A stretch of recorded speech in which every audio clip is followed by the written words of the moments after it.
go again. We're back after I fucked up my back last week, so we missed that episode. 1 week hiatus ain't bad. Could be worse. So, let's get right into it. No time to BS.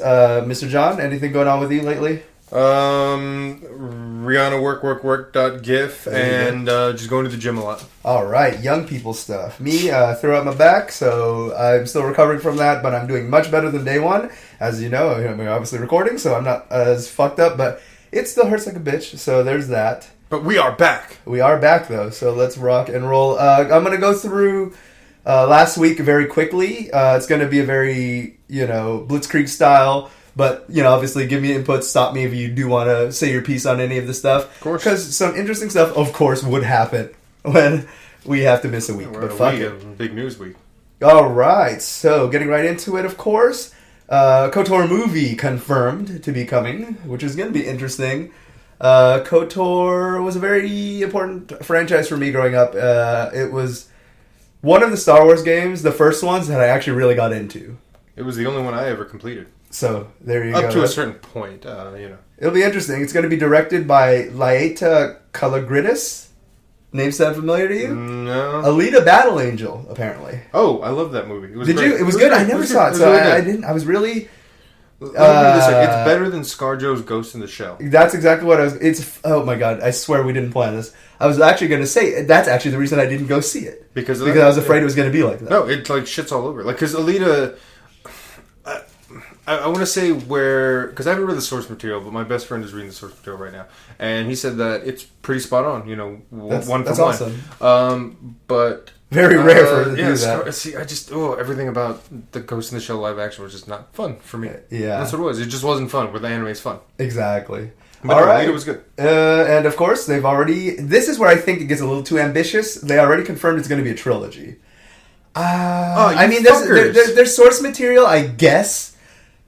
However, okay, how are you going to already... Come on, you're going to call it a trilogy already? Let me just say this. You can't say that many people are going to give a fuck. This is salt... Okay, well, no, I give a big fuck because this is salt in the fucking wound. But remember, we discussed a couple casts ago about how there was planned a third one yep, about the You're so right. This is salt in the motherfucker. You fuckers. You better give us that game. I know. Dude, if they would and it's actually good... Holy shit, movie tie-in. That would be... Okay, good and movie tie-in never go together normally, but if they could break the mold and do it, but it's Kotor. If I'm correct me if I'm wrong, the first Star Wars RPG and a fantastic RPG at that. I'm just gonna say, and we're gonna end it here. Anthem.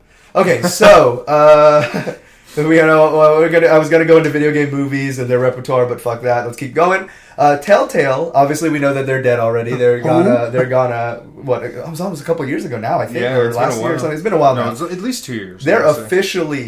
They're actually really dying.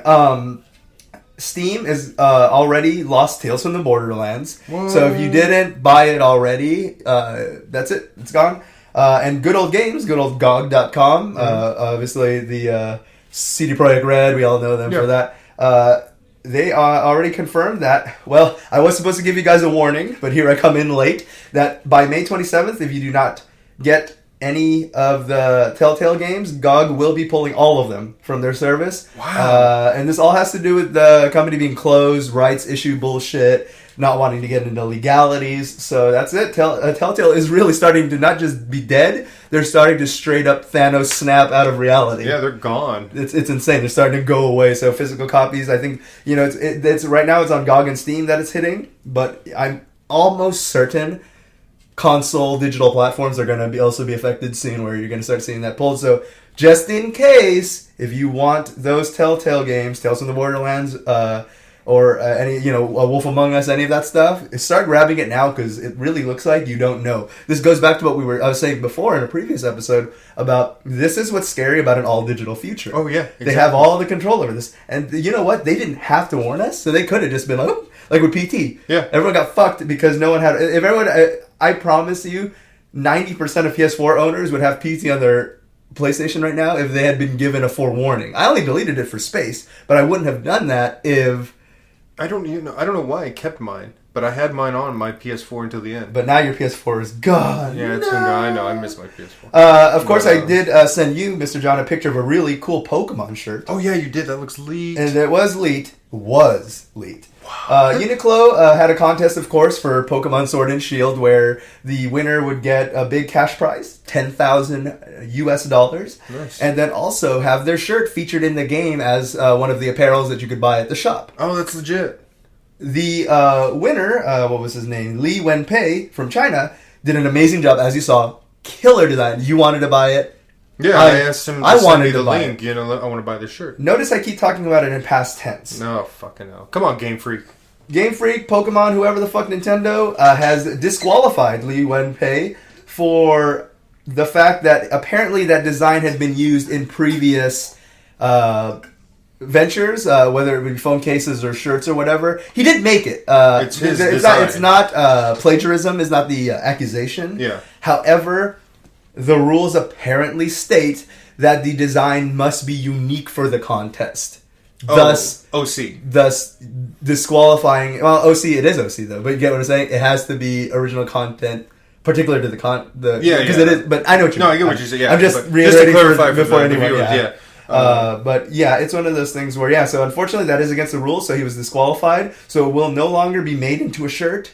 Well, of course, you could probably find a bootleg or one of the previous printing shops or wherever it was before. Yeah. And it will not appear in the game anymore. Despite all this stuff that's already been rendered and technically they have like test build with it in there, it'll be removed. That's a little... Now, it's a bit much. Yeah. Now, here's the thing. Of course, you go into fairness, rules. It did say technicality, this and that. But here's the thing. Li Wei... If I keep fucking up your name, bro, I'm so sorry. Li Wenpei does say, however... He did not release it officially for her. You know those Redbubble bullshit where you see a bunch of your artists, your favorite artists, artwork throw onto shirts and horse shit and phone cases, and it's all a bunch of Chinese manufactured horse shit. Shops rip off artists all the time. Now, allegedly, he did not do that. I mean, of course, it's possible, and he's getting buyer's remorse, and he's kind of like, guys, he could be having Johns, but... He could be telling the truth. Well, you can find out. But unfortunately, despite the fact that he could be, he is still disqualified, and there is going to be no further consideration for the design to appear or be any part of Uniqlo's contest anymore. That's disappointing. Which is a shame, because Uniqlo's clothes are pretty sick, and that would have been a cool design. Sorry, it's a great design. Like I said, I'm still going to try to find a Chinese bootleg of it, as ironic as that would be to kind of fuck them over, potentially, but I'll go do it. But I will proudly represent his art, because he did a great job. I think he was a clear-cut winner. There were a lot of cool designs that were submitted from what I saw, but that was the coolest one. So, there's that. Disappointing. That is a bit of a shame. PS5, of course, a Japanese game show. Japanese showcase for games. What I just made it terrible. It's a fucking E3 for Japan. Yeah, not Tokyo Game Show, though, I don't think. I don't think it was TGS. If it was, whoops, I don't know how I didn't just name that. But at a Japanese showcase, the PS5 was supposedly, a test build, was supposedly showing the load time differences for it. How quickly did it overheat? That we'll see in the actual deal. But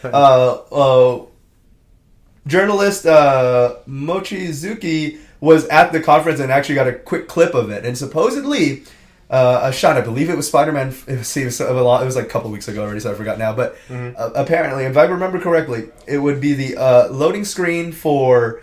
Spider-Man, for the game to load, takes about 8.10 seconds to go from the loading status to the actual live game. Wow.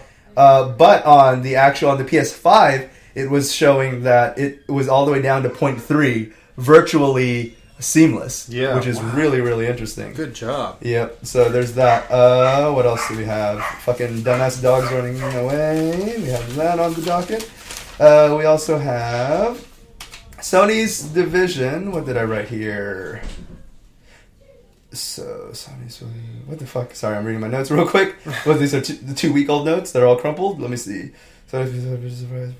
Oh, so that Microsoft collab we talked about last time. It's interesting because apparently Sony has several divisions, obviously. TV, blah, blah, blah, CDs. Yeah, they're not just PlayStation. Music label, so on and so forth. The interesting thing is, apparently, Sony's PlayStation division claims they were actually surprised by the announcement.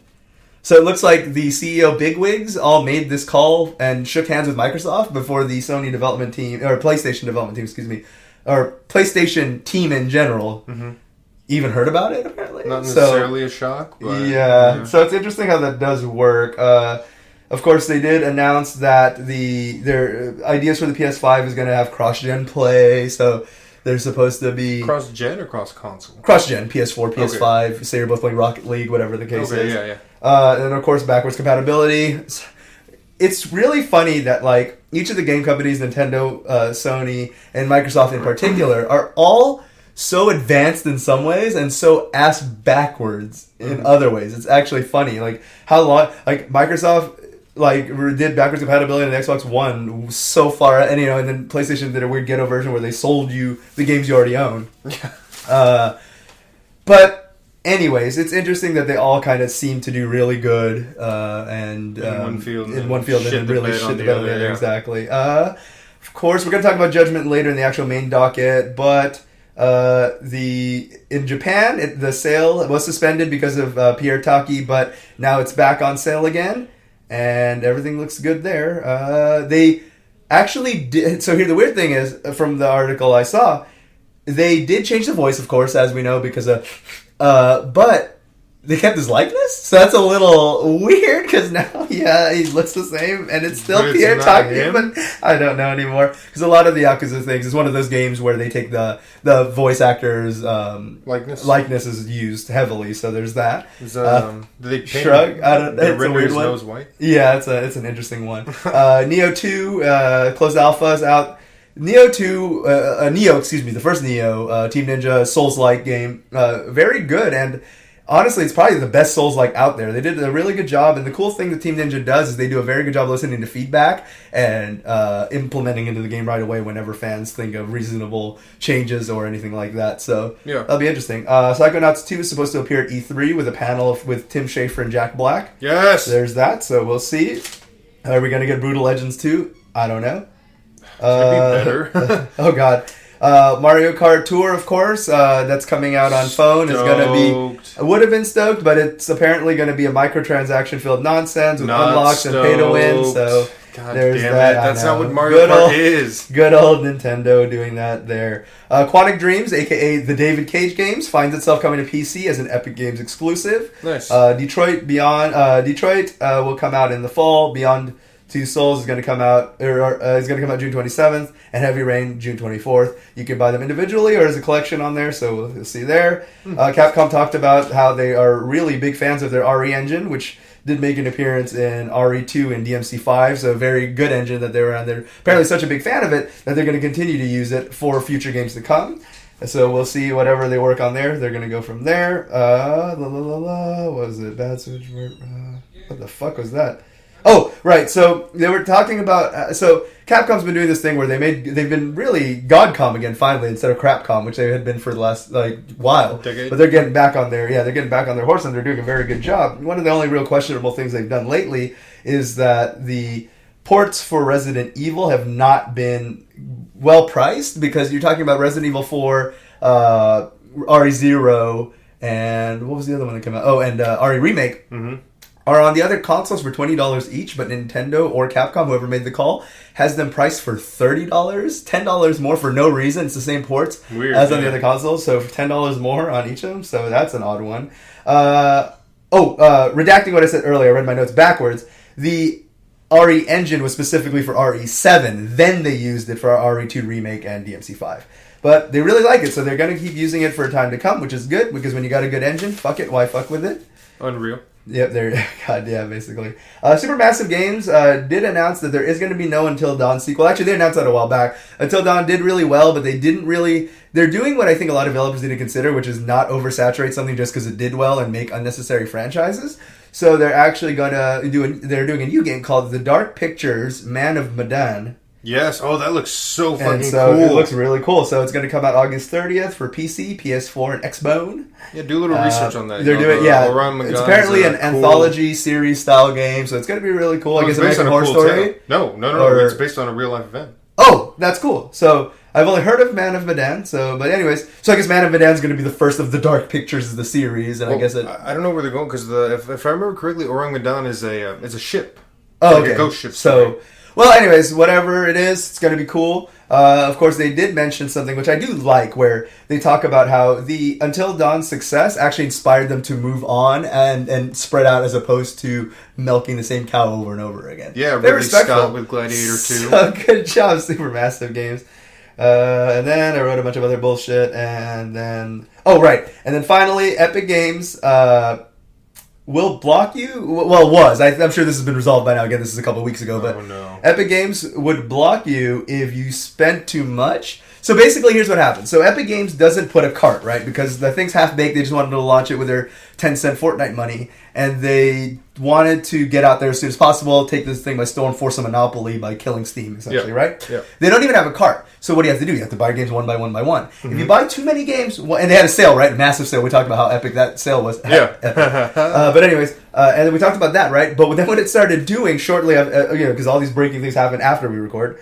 But what happened is, after that, people, including Angriest Pat, Castle Super Beast, Jim Sterling actually reported on Angriest Pat's thing, and that it's a very meta thing for me because I'm a big fan of both. And he talked about how he got blocked out and flagged because he bought too many games. He was just trying to build up his collection, get a bunch of bullshit that he had to be forced to buy on the Epic Games Store, and then it would flag him for getting too many, fraudulent.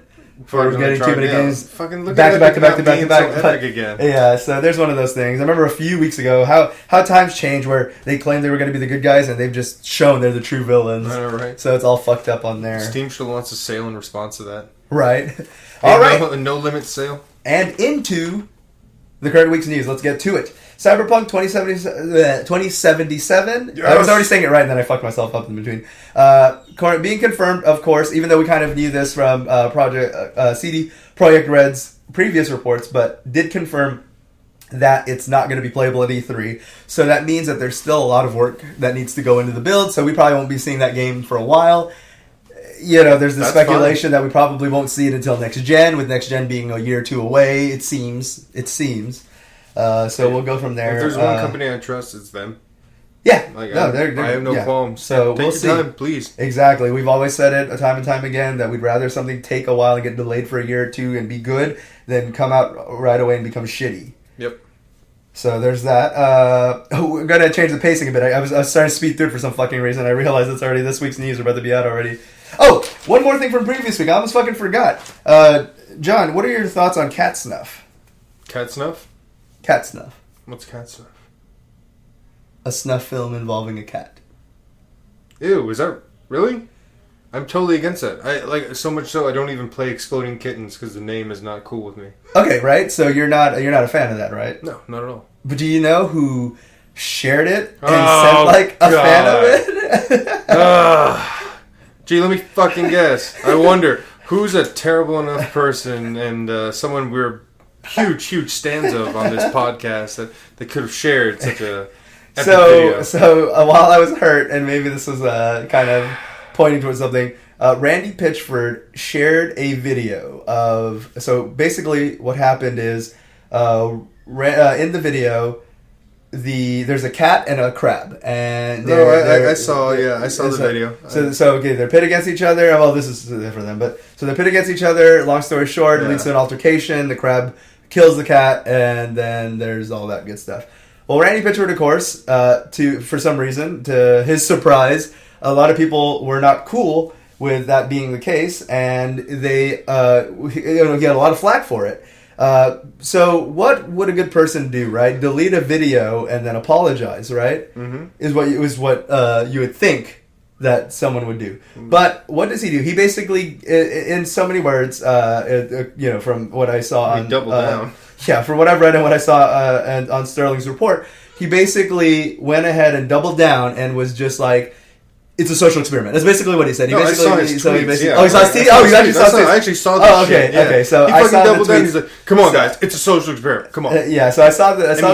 tweets in Sterling's report, but I didn't see them on the actual Twitter. Yeah. But yeah, so that was the thing. That really did happen. God damn. So there's that. You know when you think you dig your hole deeper and you're like, I can't possibly go any deeper. And than then that. he doubled down on that. He's writing the book on how to go deeper. Exactly. So we also have what do you call it? What else did Rand? Oh, the thing I thought was funny is Jim Sterling's point where the original account that shared the video, that posted the video originally, actually not shared, was actually banned by Twitter. So that tells you that Twitter has higher standards than Randy Pitchford. So that tells you on that. So Good job, Jack. We'll see where it goes there. Going back into this week's news, Pokemon Sword and Shield will have a Nintendo Direct on June 5th. Cool. So we're going to get more details and get to see what's going on with that. Is there a date for it at the end of the... Is there a date for it solidly for it to come out before the end of the year? I believe it's November. Correct me if I'm wrong, but I think that's what I saw because there's Pokemon Sleep and all that now. Yeah, all that fucking weird shit. Yeah, that was interesting. I was at work all day. Yeah, I forgot if we had that in the docket. Yeah, we do. We'll get back into that. But so there's that. Quake 2 getting a free update. They're adding ray tracing, which is wild. So there you go. If you're into your getting the maximum PC experience, ray tracing's getting a free update to Quake 2. Thanks for them for not being a douchebag and making Quake 2 definitive and then adding graphical features as a bullshit thing. This is just standard Quake 2? Standard Quake 2. So cool. Very cool. Good game. Give me Quake 1 again. Oh god.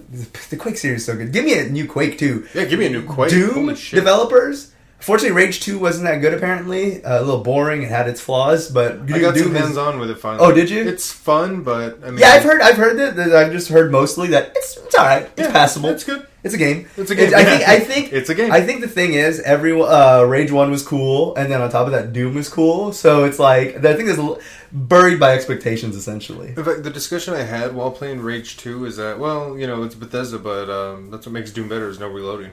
Right, so... Yeah. And that's why Doom is so fucking fun, because it's just non-stop action. The really, soundtrack really is on cool. point, everything is just... so good. Yeah, Doom's a fantastic game. It's good really job. good. Good fucking good job on that. But yeah, give us a Quake like that, or even like just a remaster, or just a... classic I want Quake. a new one. Yeah, like a new Quake, like yeah, just the same, like Quake 4. Don't fuck with the formula, just do it. Yeah, just make a new one. Super Mario Maker 2 will actually have okay, so here. Oh no. So Super Mario Maker 2, and I like taking Sterling's words. Nintendo's gonna Nintendo, and what they did is there's online play, which is what people wanted to see in Super Mario Maker 2. Of course, cool. You want to watch the rest of the world fail at your. It'll be really great, yeah. You can only do it with randoms, and you cannot make lobbies and play with your friends. That's kind of.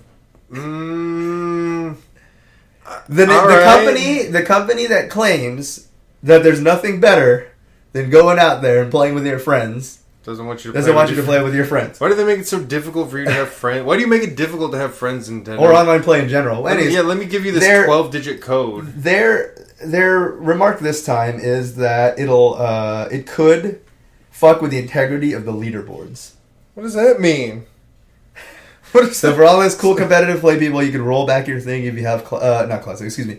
You could fuck up and basically in any point system or anything where it might be competitive or building a certain level or whatever, you could basically have your friends come in and fudge numbers or fudge gameplay mechanics and ruin the competitive side of the creating the levels. So just write an algorithm to detect that. Yeah, I don't know. If someone's a friend. Basically, it's Jim made a very good point where it's not a real thing because this games that Nintendo worries about this that are on all the platforms don't have that issue with Xbox and PlayStation. So, okay. And if they're really worried about that, have it so when you play with friends online, it doesn't count against the leader. It doesn't count you on the leaderboard. That's what I'm saying. You write an algorithm that detects exactly. when I remember you said it. Playing, Yeah, exactly. I'm just reiterating that. But yeah. So there's that. Halo Reach, of course, PC gameplay's out for that. So you can kind of check out Halo Reach now, finally added to the collection. Fuck yeah, let's go to Sword Base. There you go. I love Sword Base. And of course, the very creative devs over at the Call of Duty Worlds naming the brand new Call of Duty Let me guess, is it something that's never been called before? Oh, wait, it's going to be called Call of Duty Modern Warfare. What's it about? Because why the fuck? They're trying to make it seem interesting too, because they're saying it's like a really dark storyline and all this nonsense. You see that gritty army commercial the other day? Oh my god. Oh, you mean the Call of Duty? You know what I think of when I think of Call of Duty? I think of the old kind of. I think of the old Navy commercials with Godsmack in the background. Exactly. That's what I think. Like, how aggro do you want to be, 12-year-old? Basically. They did say that it is going to have PC crossplay with console, which seems like a terrible idea because mouse and keyboard will always beat anyone with a fucking controller. Yeah, like, so this was the reason that Microsoft didn't want to do that with the multiplayer for Gears of War.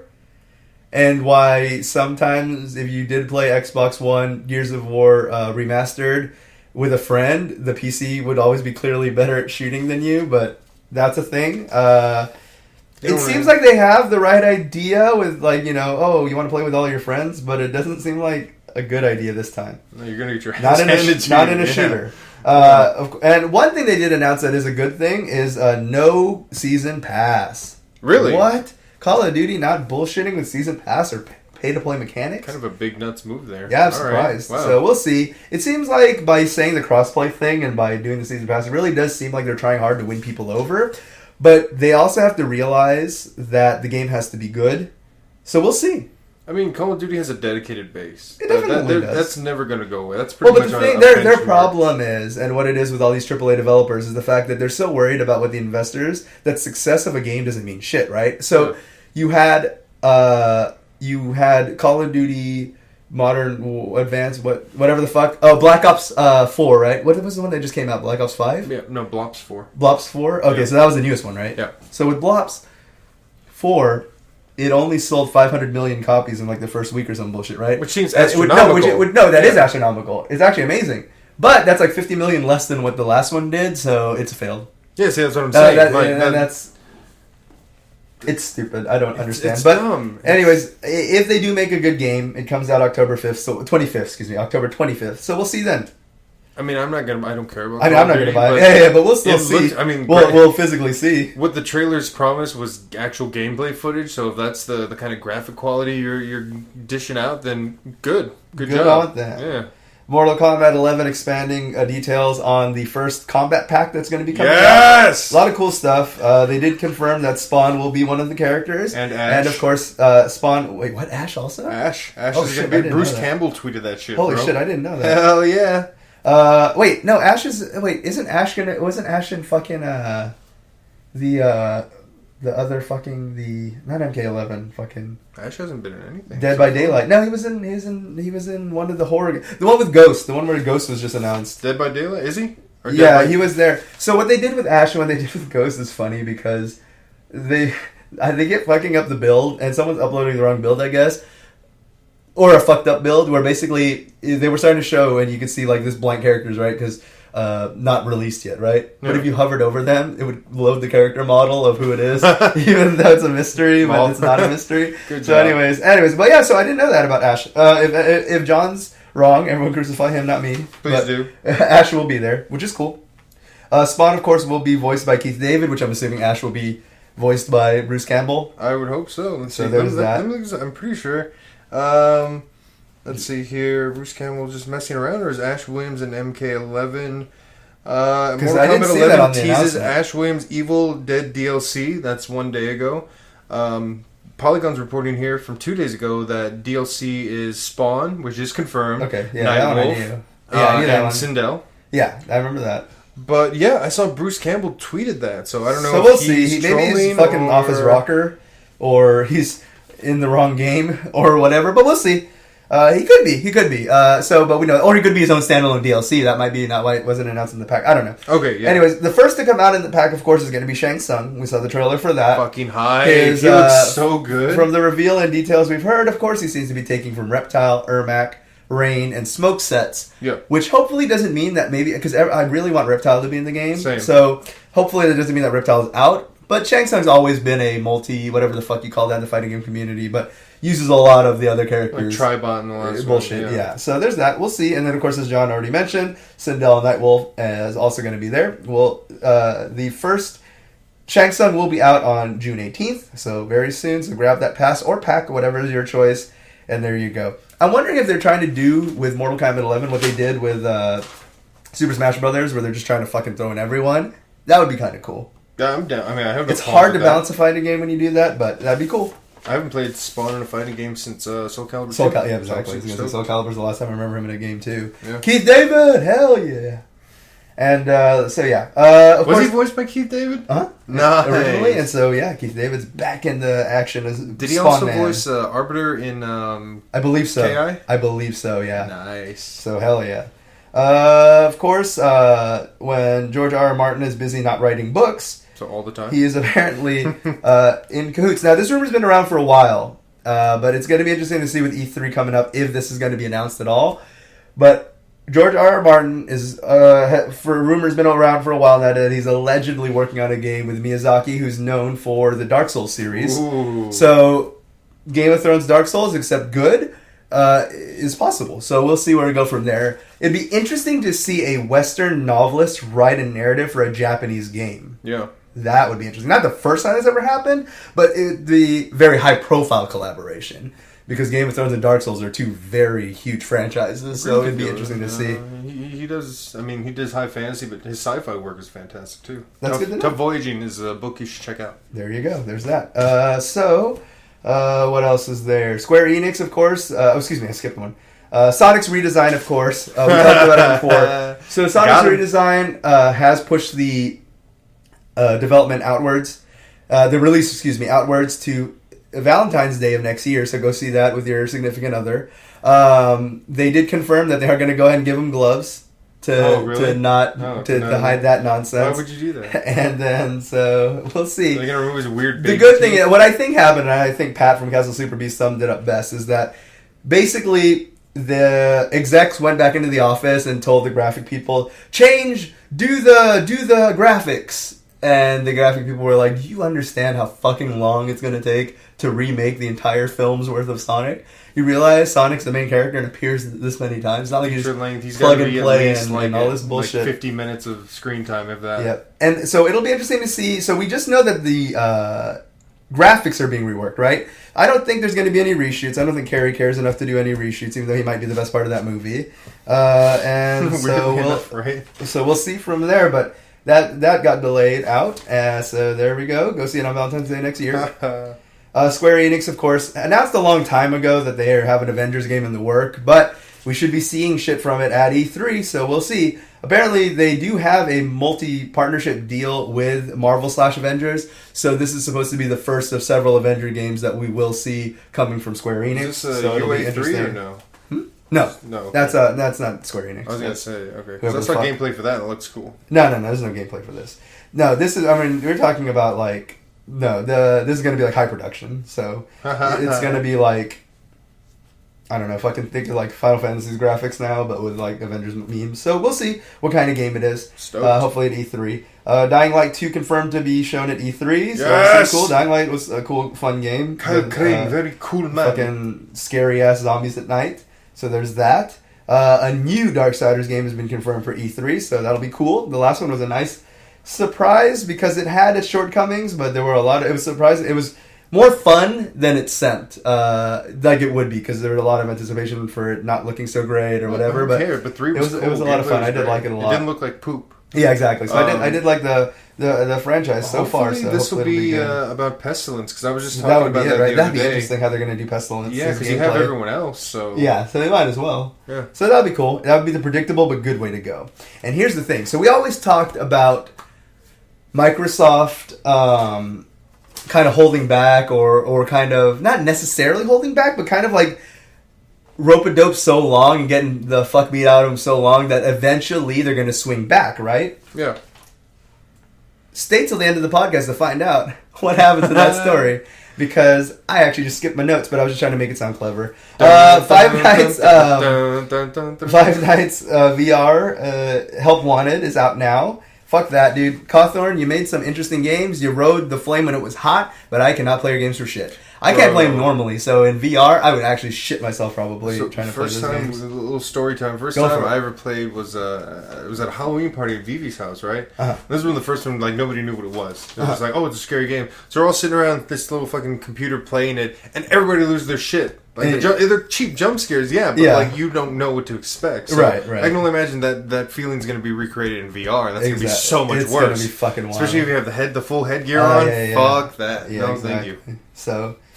yeah, not great at all. But you should get it. It's probably gonna be fun. Oh yeah, I'm sure it'll be fun. Especially if you're a fan of those games, I just can't. I actually can't. It's not because I don't want to. If you like shitting your pants, exactly. Iron Maiden suing 3D Realms for $2 million on a game that uses obvious references and likeness. So here's the thing. To be clear, of course, Iron Maiden themselves, as an entity of Steve Harris, Bruce Dickinson, and so forth, are not suing 3D Realms. It's Iron Maiden Holdings legality bullshit suing them. The band probably doesn't even have any idea that this shit's happening. Yeah. I mean, I'm sure they do now, but they had no say in the initial, you want to sue them? Because, that's not how investors and holding companies work. That's not how business works, guys. So, unfortunately. There's that. But anyway, so apparently there was a game that came out that uses the likeness of Steve Harris as a female protagonist and has a skull, looks like fucking Eddie's skull, so on and so forth. So, but it was done in a way that was obvious homage. Yeah. To me, it seems obvious homage. But now they're getting sued. And it's Steve. It's not even Bruce. Who outside the cast? Well, but you got to understand that Steve is the leader and the I know the him. I'm saying, yeah. Yeah, no, I know, but it's like, I don't know. It's kind of. I mean, that sucks. Sucks for the. They're probably super huge Maiden fans, and now it's like, hey, we're getting sued by Maiden. Yeah, it's a little fucked. Also, $2 million. That's like a drop in the bucket, right? For Maiden. For Maiden, that doesn't seem like much. Yeah. It seems a bit petty. But who knows? Maybe these execs need money. Yeah, right. Okay, so we were talking about Pokemon earlier. Let's get back to that, to the relevance of what you're talking about with Pokemon Sleep and all that stuff. Yeah, I don't know. Pokemon announced a bunch of bullshit. It's weird. They have Pokemon Sleep, which is, you have to get what they call the Pokemon Go Plus, which functions as a Pokemon Go Plus during the day. You catch your Pokemon, you do all that bullshit. Yeah. But at night, it tracks your quality of sleep and sleep patterns, and there's somehow gameplay in terms of catching stuff if you get good sleep or perhaps training. It's not clear. We're going to see more from that in the future as they talk about more stuff with that. But Jim had a really good point that, and I keep going to Jim because, he makes some goddamn good points. What can I do? He's a good source of information. Mm-hmm. He made a point that at least I agree with, where this seems like a bit much. Yeah, it does. To the point where you're selling someone the same thing again, the Pokemon Plus, which is also a stupid name. You're really during the sleep too now? That's it? You're just taking over people who probably obsessively play Pokemon Go during the day and Pokemon other games, and then now you're just going to go ahead and... It does seem like a bit much, but we'll see. It comes out in 2020. Pokemon... It's more than a bit. It's really? Sleep, too? Let me just say this. Pokemon has a game that has a specific moveset for doing damage to other Pokemon while they sleep, so... Yeah, it's what does that tell you? No, I'm not trusting it. Right. I'm a huge Pokemon fan. Of course, I have a Haunter on my bicep, but... Yeah, you love it. But there you go, Haunter. Haunter will fuck your shit up while you sleep, so... Exactly. No thank you. Pokemon Home also announced it's actually a mix of their several services together. It's going to link Pokemon Go, your Pokemon Bank, which existed on 3DS originally. This one I'm a little more for, yeah. And then, of course, finally, Pokemon Pikachu and Eevee, which don't have cloud saves right now, will now have cloud saves. So get all your Pokemon data saved and backed up. Guess what? Good idea. And, of course, Sword and Shield is going to be part of that. Yeah, you're just linking everything together. Which is great. It's a Pokemon Cloud. Just call it a Pokemon Cloud. Nintendo, why the fuck didn't it have cloud? God damn it. I know, exploiting your Pokemon. You're going to trade Eevee away, reset to the cloud, and then get Eevee again. Fuck off. Really? No one has time for that shit anymore, bro. It's obviously some people do, but I don't think it's as big of a fear as... It's weird. Yeah, They're so scared of this weird thing that's, not really a thing. They also announced that there's going to be... We're not breaking links anymore, guys. Calm down. Right. They also announced that that Detective Pikachu will also be getting a sequel for Switch. The success of the film seems to be fueling it good, so... A sequel for Switch? A tie-in game? Or is there a game, Detective Pikachu? Yeah, Detective Pikachu that came out 3 years ago for the 3DS. Oh, I totally didn't know that. It's what the movie is based on. Yeah. No. I know. I'm not being that guy. I'm just surprised because Pokemon Man didn't know. Yeah, I'm actually really surprised. Yeah, no. It's not old, but when did Amiibos first come out? Oh, God, forever ago. Okay, 2016, let's say? So a year or two after that, it came with the Amiibo, and there was a Detective Pikachu. It's kind of where the whole premise of the movie kind of... Not to say, like, I might have heard about it. I feel like it was on my radar. I'm just... Like, the only non-Pokemon canon game I ever played is Troze, whatever. Oh, yeah, the puzzle. Yeah, exactly, because I was like, oh, cool, it's $5, and I get a discount at GameStop, so I paid, like, nothing for it. Yeah. But, like, I never played the Mystery Dungeons or anything like that. I just didn't care. Because I Apparently was just those are actually pretty training. good, although they do have mixed reception, but apparently they're not bad. No, I've heard good things from my other Poke friends, but, yeah, I totally didn't know Detective Pikachu was a fucking game. I was like, so the sequel's coming out for Switch.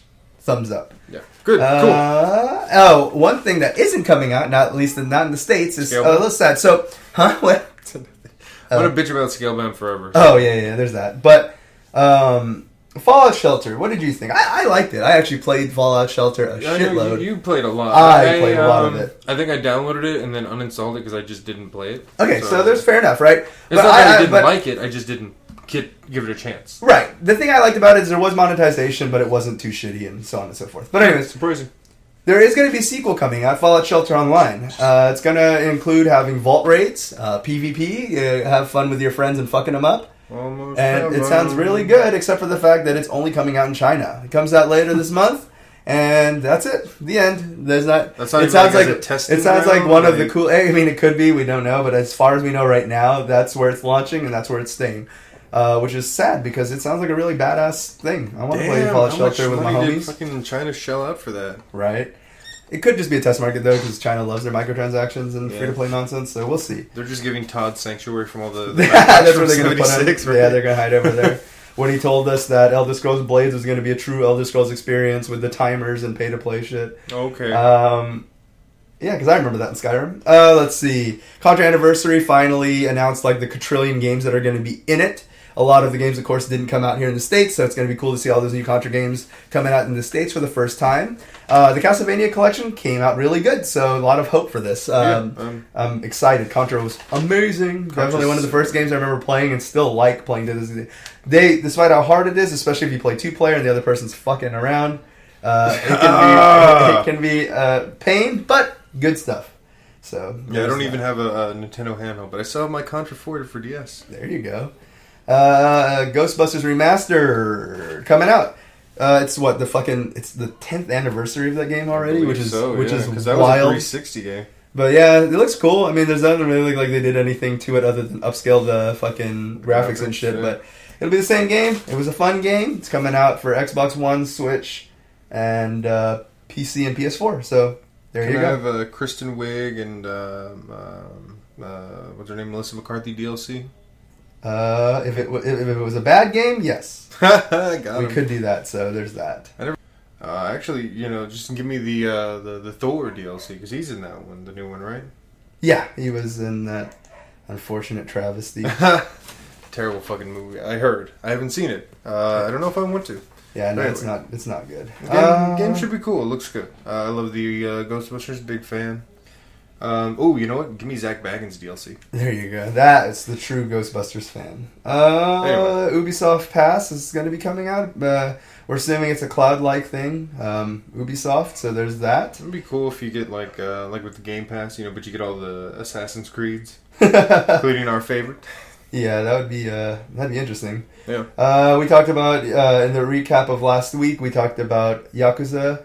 Judgment, the Yakuza spinoff. Mm-hmm. It looks like it's on track. It's going to come out in the States on June 25th. So, fuck yeah, there's that. Looks great. Yeah, everything looks amazing. Super usual Yakuza-style combat, combos, loving up your dude and all that fun stuff. So I'm very, very excited to see what they're going to do with the detective type mechanics and stuff like that. I'm very interested. Is this tied into the timeline of Yakuza?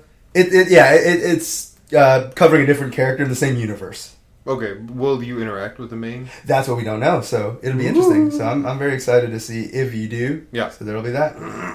Verlet swing. I don't know. Is it actual? I couldn't believe it myself. Everyone knows how big of a fan I am about vaporwave memes. It's a vaporwave game. That's like legit what it is. Even Even in the title, it has the stereotypical Japanese characters and all that shit. So like, dude, it's wild. I don't know what the fuck it is. Is it a first-person shooter? I don't know what the fuck it is. It's a shooter. It looked like like you're swinging. Oh, swinging? Is that the thing? Is that what you're doing? I just know it's a pew. I don't know. I don't know, but it looks fun as fuck. I'm down for it. I'm confused but happy and excited. I'm gonna have to download Macintosh Plus to listen to it. There you go. And finally, we enter the final topic, and we'll go from there.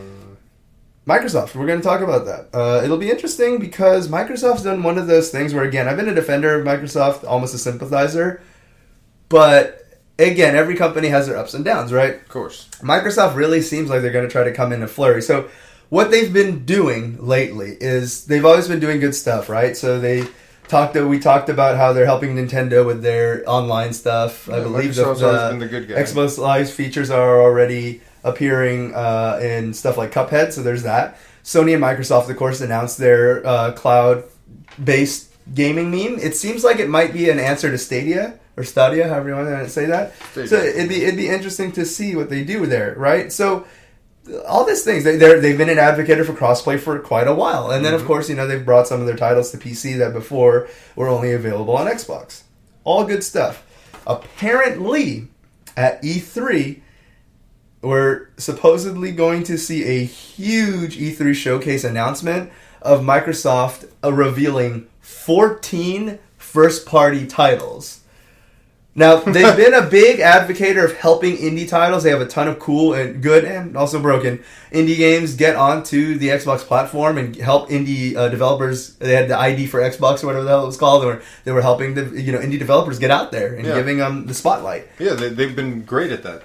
Tons of great indie games on the Xbox. But let's think about the magnitude of what I just said. It's not 14 games are coming to Xbox. It's not even 14 exclusives are coming to Xbox, which is technically what this is. Mm-hmm. The magnitude of it is 14 first-party titles. Their first-party title is being shit like Halo. Gears. So Forza. 14 of them. I was about to say, name five we had joked titles. Exactly, and we had joked about like this possibly happening, that Microsoft is just kind of like holding it all in, and they're going to be like, now's the time to strike. Sony's kind of, Sony's still doing okay, but they're not, on that epic up and up that they were for a while. God of War in the last gaming cycle, right? And then people are getting excited for something. Medieval, Horizon Zero, and all right, a game from PlayStation. There's a few. Yeah. Anyway, I mean, it's not that Sony's ever lacked for it. It's just of course not. But it seems like now's the time to strike, and they're going to do it. So because Sony already confirmed they're now going to be doing a E3 thing. Yeah, which means they're probably going to come hard next year. So. Right. Well, that's the thing, though. A lot of developers and a lot of gaming companies are starting to think, is E3 even necessary? With the way social media works and how quickly it is to just, and how less expensive it is to just tell everyone in an online announcement with a video or an article is so much more efficient than drawing everyone out there, charging a ton of money, paying a ton of money for the venue, all the people that come out there. It's interesting. It's almost like the British royal family. It's just like a... It's there because it was there. It's a figurehead. There you go. But that's the thing is that they're kind of wondering, though. You have people... And I see both sides. You have people who are like, man, E3 is this huge convention we look forward to every year. The press looks forward to every year. And it's just like, it'd be kind of sad to see that go away because, we all congregate there. Yes, we don't have to congregate there. But it's... I see what their example is. It's basically like being like, yes, you could just text your friend for the rest of your life, but it's cool to hang out. Like, exactly. Physically meeting up works. So I get where that's coming from, but I also see the thing where like, but they could save a lot of money. They could put this into the game development. They could actually use it wisely for actual proper promotion. Yeah. So I don't know. We'll see. I mean, E3 is not. It's not a detriment. It's not. I can see the benefit to wherever it's held. It brings. It's not like the Olympics where it just completely destroys your town. Mm-hmm. Yeah. So it'll be interesting though. Let's get back to it. The main topic. So 14 first party Xbox. I'm assuming we Microsoft don't have names of any titles. Of course not. Okay, it's all in the pocket. It's just a big. So there's a few theories, right? People are thinking one of them is probably going to be Halo 6, Halo Infinite, or Halo Infinite. Well, no, because Infinite's already announced. So Halo 6. Oh god, this. If it's Halo 6, this ties into my whole. This is a whole sub theory I have of why Halo 5 was called Guardians as like a subtitle. In that they were we'll save this for a separate cast. Okay. Unless we have time right now. Like, if I go into it. Okay. Well, my theory with Guardians is that after Halo 4 and the way the books go is they got rid of the didact in the comics, actually. So you lose your big bad. So where are you going to go, right? And the Forerunners are obviously still the antagonist, but you lose the big baddie. He's just kind of gone. Calling it Guardians, I theorized that they were going into this like a trilogy cycle. So Halo 5 Guardians, Halo Infinite having the subtitle. Because no Halos have a subtitle except for ODST, which is a subtitle of Reach, or a subtitle of 3, and Halo Reach itself, which is a spin-off game. Everyone is numbered, every entry is numbered in the series, right? So this could be, you're right, this could be Halo 6 being revealed as the next installation as opposed to Infinite, which I never really felt is Halo 6. Everyone always counter-argues that against me. But, I always said it's because they don't know where they're taking the story. So they have this subtitle trilogy to try and get things back on track. But anyway, we'll see. Halo 6, I'd love to see that. You know why that break? You know why I greenlit that little side that mini DLC you just did? Yeah. Because we're talking about Microsoft already, which means anyone else who doesn't give a shit or wants to not talk about Microsoft is already gone. So everyone probably was very interested to hear what you said. So there you go. Very interesting. John, for as long as I've known John, I've always been a fan of the Halo stuff. So there's that. So we'll see. We have 14 fucking indie titles. 14 indie. Excuse me, I fucked that 14. Up. 14 first-party titles. That's wild. This is this could be the saving grace. It could be. It could be that late bloomer, kind of like how PS3 took a second. You know what I mean? Xbox 360 dominated the beginning of that era, and then PS3 kind of came in with a late crawler at the end, but it took a while for it to get a head start. To get a start. Talking to my friends, my other gaming friends, is that we felt that Microsoft doesn't really have any exclusives, so why Xbox? Exactly, and that's the thing. You have to think about it that way. So that's the thing. But they're also kind of going the opposite because Microsoft seems like they're trying to win both fields. They've always seemed like they've had issue balancing it, but now it seems like they're starting to get there. Mm-hmm. And what I mean by that is the fact that the next story. So you have the 14 Xbox titles, or 14 Microsoft titles, actually, come to think of it. They didn't necessarily say Xbox, so it could be for both. Yeah. It could be 7 one, 7 in the other, whatever the case is. Either way, that's cool. What was I going to say? But the other interesting thing that Microsoft did recently is, of course, we know how Epic Games has kind of been with Steam, and how Steam's kind of just laid there taking it and not really fighting back, either because they don't know how or because they could be fucked to try to figure that out. But Microsoft's actually throwing their hat in the ring, and they're actually going to help Steam out. Microsoft is actually going to be giving Steam several Microsoft/Xbox exclusive titles beyond what's already been on there, a Steam exclusive from Epic Games. Oh shit! Damn. So it's interesting. So it's almost like so basically Steam's just lying down there taking it, and then here comes Xbox with the old bat to help old mate out. Right? No real reason to help old mate out, other than the fact that Microsoft's just been in the limelight in terms of doing good things. Even when it comes to the adaptive controller that they have for disabled people and stuff like that, or people with any type of difficulty using a regular controller. Yeah. From that all the way to what we were talking about with Nintendo, even Sony of all people, and so on and so forth.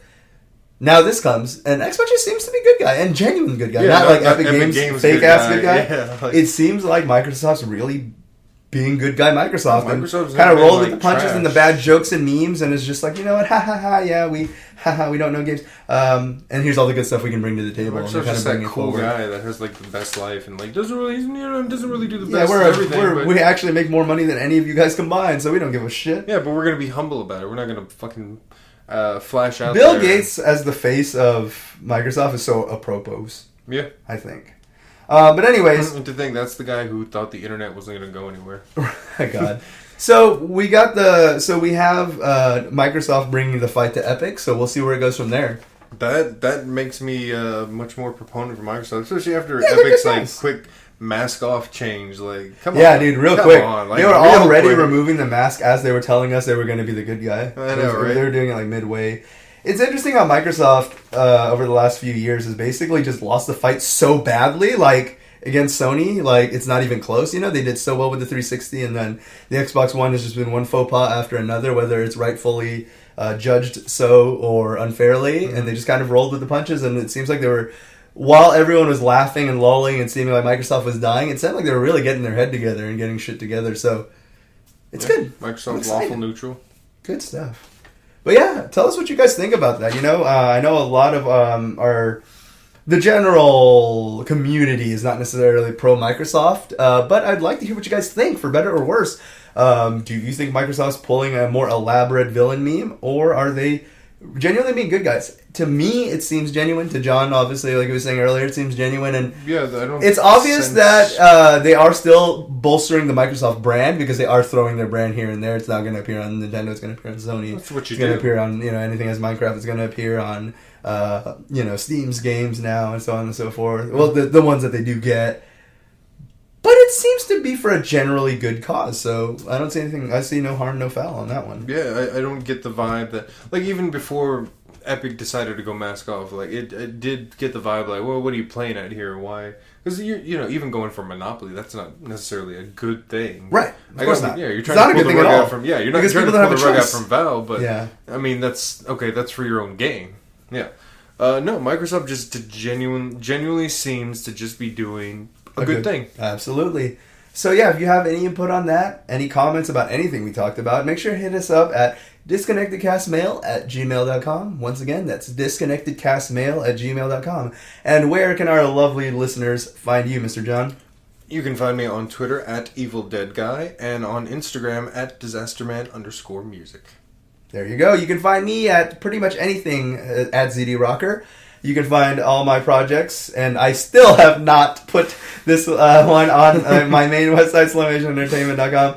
You can find all of the current episodes, past episodes, and check this out, future episodes on DisconnectedCast.com. Wait, is it DisconnectedCast.com? Yeah. Or is it Disconnected.com? No, it's DisconnectedCast, right? Yeah. Wow. Don't go to disconnected.com. Yeah, don't do that. Go to Someone already has that Disconnected one, and I couldn't get it. So go to disconnectedcast.com. Check that one out instead. Yeah. Do that. Disconnectedcast.com. All right. You all take care. Until next week, we will see you guys then. Hey, you know what one of those exclusives isn't going to be? Scalebound. Oh, right. That was the other thing, actually. I'm going to fuck up the outro with this. Some people were actually my thinking... outro joke. Damn. Some people... Jesus Christ. Anyway. Some people... Not done yet. Not done yet. Some people are actually wondering if any of those first-party titles are actually going to be reworks or internally developed versions of ex-Sony franchises, or what could have been mascots in the past or anything like that. That'd be interesting to see. That's just all speculation and Banjo possibility, back. but that'd All be interesting. But Okay. anyway, until next week. Yeah, John, do your joke again. It's going to work better this time. Hey, you know what one of those 14 tiles isn't going to be? What's that? Scalebound.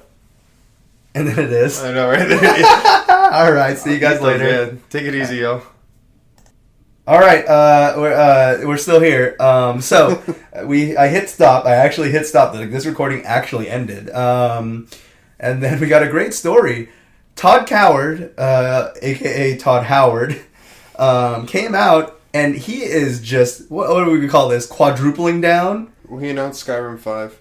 Hell yeah, Skyrim 5. He's riding the dead horse. He's just fucking riding that dead horse all the way to the vault. In China. Todd Howard claims in an interview with IGN that will be coming out on July 4th, so you guys can go check that. Oh, July 4th, hell yeah.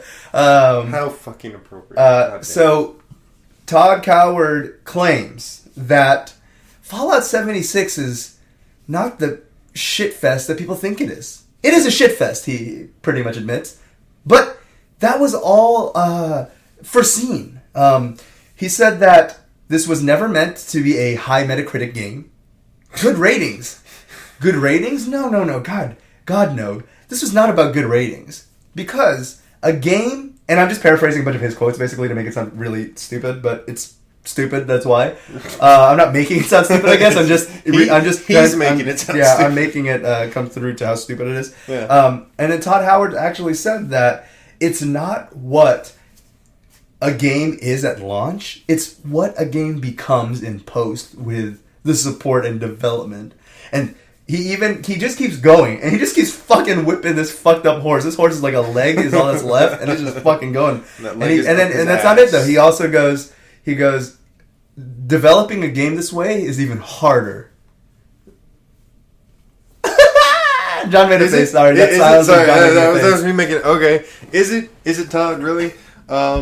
So yeah, no. This is what we expect. Roadmax is a game, and games as a service. This is dude, this is games as a service to the most extreme fuck all. He is trying to make this the game future industry. My buddy just got this. He got Fallout 76. Why? Yeah, I know, that's what because I was playing Rage 2. I got some hands on that with him, and he was telling me he got that one, fucking Detroit.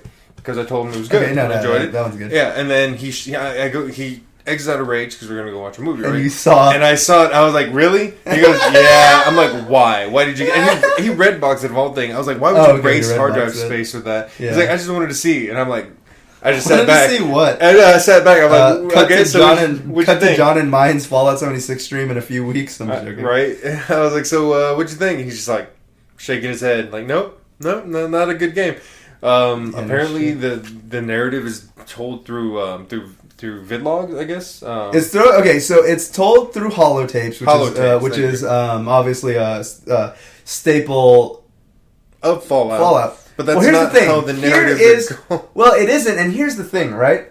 The narrative was made interesting, as boring as it was, in Fallout 4 because, and any of the Fallouts really that had better stories, was told through the NPCs you meet and the characters along the way, and the stories you build and the relationships you build with your party. Yeah, exactly. Not through the holotapes. The holotapes were the dumb... Like, you would go into, like, a destroyed house, right? And then you'd find a holotape on a dead guy in there, right? You pop it in, and it goes like... All right, I can't hold it anymore. I've been without food. There's death claws surrounding the house. This is probably going to be the last time you hear from me. I wish my wife was here because I love her. And I think I hear something at the door. And that's it. And then you just get these little bits of like, what has happened in the world? When did this happen? Yeah. So on and so forth. And that's what they were nice touch. It's lore expansion. There was if I remember correctly, I may have had a fever dream. But I want to say... Oh, yeah, there was one. Like, you find a dead chick in a dress or whatever, and then you find holotapes, or was it journal entries? One of the two, anyways, that you find out she ran away from home because she got knocked up, and her parents were going to disown her, so she ran away, and then she went this thing and died in the house that you're in. It's just little things that's supposed to build the area that you're in, not to tell the whole story. If you did the whole story through diaries and holotapes, that'd be so fucked. And guess what did that? Fucking Fallout 76. So basically, Fallout 76, you go in, you drop into this empty-ass world, this broken empty-ass world. You just get these holotapes to get the story. Attack of the T-Bones. Basically. And you're basically getting this, the story through these holotapes. You don't give a fuck. You don't want to listen to that shit or watch that shit for that long. And then you're supposed to interact with people because with so little people are fucking playing the game. There's no one to interact with. Right? You're supposed to be interacting with all those people. And guess what? Everyone you do find or interact with is too scared that you're going to fuck with them or it will fuck you. And it's just not a good experience. So, you know what, Todd? I don't think that was intended. He's basically saying it was fucked by design and that it's going to get good if people keep supporting it. This is the guy who shits his pants in classroom after, eating bad shit at lunch and then tells you that, I meant to do that. Yeah, I meant to shit myself. This was the plan all along. I did it on purpose. No, so I explained to him no, this is. I'm glad you read, but I'm glad you didn't spend money on this. Yeah, I thought you caught someone who bought it, dude. Holy fuck. Yeah, and I explained to him the whole road mapping games and games as a service. How it's now the standard is. Oh yeah, we'll get to there eventually. Yeah. And I hate it. And then they usually don't. Yeah, I hate it because the game I used as an example, I told him Anthem, which he owns. Oh Anthem. No, he didn't know. Yeah, what is he doing buying all this shit? But I told him the only one that ever did that well is No Man's Sky. Mm-hmm. No Man's Sky actually did No Man's Sky almost made a fucked up precedence by doing that. I'm glad that it is. I like it, but fuck. Well, no, they did make a fuck up precedence. Because now it's No Man's Sky did it, and people love that, and we can do that too. Well, okay, No Man's Sky. Correct me if I'm wrong. They weren't really a AAA one of those big industry giants, right? They were an indie dev at the beginning, weren't they? Yes. Yeah, okay. So, No Man's Sky did that almost because they had to. They did promise more than they could give, but coming from an indie dev, it's forgivable. Somewhat forgivable. Let me say, so yeah, I agree, somewhat forgivable. No Man's Sky, I think the best way to put that is it's a shit cake that you ate, but then you realize that at least the inner part was actual chocolate. Yeah. Like, you got fuck as you're eating the first part, and then you got to, actually, yeah, the inside was good. You got like 2 layers of chocolate, actual chocolate cake, and a shit ton of frosting on top that made it look like a good cake. But eventually you're like, if the chocolate was tasty, and I guess I was... And then they rebaked you the cake, and you got it. Yeah. But see, here's the negative, is that in doing that, they did create this precedent. And with all the times that this happened, how many times has that actually happened successfully? Very seldom. Yeah. So, No Man's Sky may not be the only example. But I can't think of another example. Exactly. It's that rare. Yeah. So, yeah. But anyways, so that's Todd Howard checking in. Anything else, Mr. John? No, we ended on a high note. All right. Bye for real this time. John, what was that joke again? hey, you know what? You know, totally isn't going to be one of those Microsoft exclusives. It's totally going to be Scalebound. All right. I think that was the least impactful one so far. All right, everyone. Catch you guys next week for real this time. Have a good week, y'all.